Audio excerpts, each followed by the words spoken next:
410 candidatures il y a 3 ans, 186 aujourd'hui. À l'Institut de formation d'aide-soignants de la Croix-Rouge à Bois-Guillaume, comme ailleurs, les formations peinent à trouver des candidats. C'est général, c'est pas que la Normandie, c'est national, hein, cette baisse d'intérêt pour la profession. Donc il va falloir vraiment faire quelque chose parce que c'est un métier dont on a besoin. Enfin, je veux dire, on en a besoin partout, hein, à l'hôpital, en extra-hospitalier, partout. Donc oui, c'est inquiétant. On se demande comment on peut faire pour valoriser ce métier qui est un beau métier quand même. Difficile, c'est sûr, mais un beau métier. Plus vous aurez une bonne connaissance de la patiente, plus vous saurez ses centres d'intérêt. En bac pro, soins à la personne et au territoire, elles sont 8 cette année à se destiner au métier d'aide-soignante. Des étudiantes convaincues par leur formation.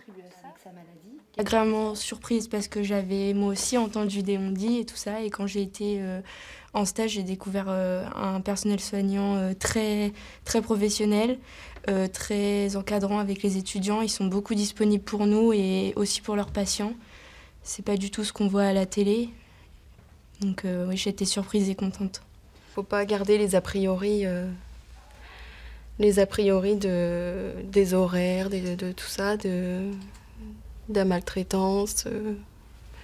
Enfin, il y a aussi des hôpitaux, des milieux médicaux, ça se passe très bien.